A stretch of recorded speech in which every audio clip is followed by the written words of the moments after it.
And we want to take a listen now to Clinton Communications Director Jen Palmieri, who was defending her boss's response to the growing email scandal.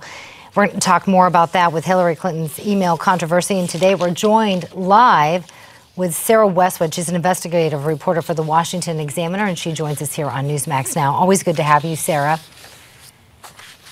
Thanks for having me. All right, let's take a listen now. I'm hearing from my producer that we do have that soundbite with Clinton Communications Director Jen Palmieri. Let's take a listen to that.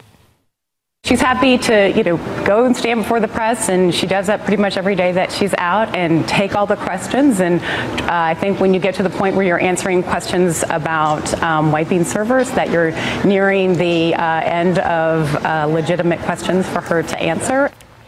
Sarah, what's your reaction to that response? Because it didn't seem like much of any.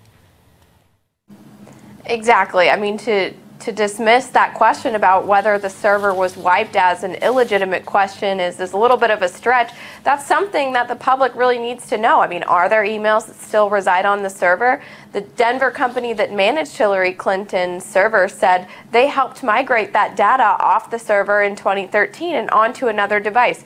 Where is that device? Now that we know that there is a chance that some emails, including top secret records, could still be out there, the public has a right to know where those are. Sarah, I know you've been continuing to follow this story. In your most recent column, you write about mounting tensions related to Hillary Clinton's emails. Quote, tensions between the State Department and the intelligence community are mounting as agencies struggle over which of Hillary Clinton's private emails should be classified.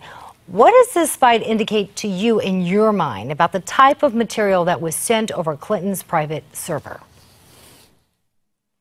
There's no doubt that it was sensitive material, or else there would be no debate over what should be classified and at what level that should be classified, whether that's secret or top secret and all the levels in between. It's clear that there was information that should never have been on an unclassified server, let alone a commercial server that was being run out of the secretary's basement. But it's important not to over-exaggerate the effect of that battle, right, between the intelligence community and the State Department, because that's how Hillary Clinton's campaign is trying to play this off, right? They're saying this is just the result of bureaucratic infighting, but it's clear that Hillary Clinton didn't do anything wrong. It's a lot more significant than that. Well, James Carville, a longtime political advisor to both Bill and Hillary Clinton, had this to say about the scandal. Oh, this is foolishness. I'm having to come out of my vacation to deal with this kind of stupidity that these people are putting out. And Hillary's going to be just fine. It's not going to amount to hill of beans, just like all of the other stuff that I've been through.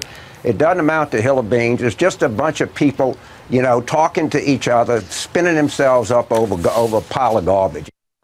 Not going to amount to heck of beans. Any surprise here that Carville doesn't see this scandal as more of a big deal?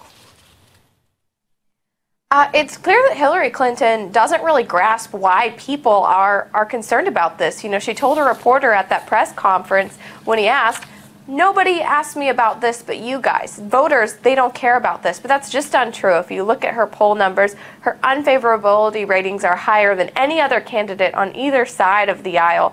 It's clear that voters do, in fact, care about this situation. Well, they do. In fact, let's take a look at that latest Quinnipiac poll, and it shows Hillary's unfavorability rating in the swing states of Florida, Ohio, and Pennsylvania is at 54%. Biden, on the other hand, has an unfavorability rating of 42%. And her numbers have just continued to go down, what you've been saying. Sarah Westwood, thank you so much for joining us here on Newsmax Now. Always good to have you. And I hope you'll keep us posted on the very latest.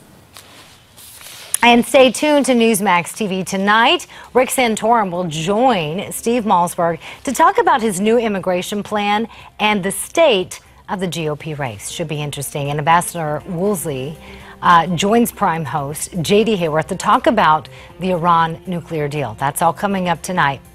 More coming up here on Newsmax Now. We'll be right back.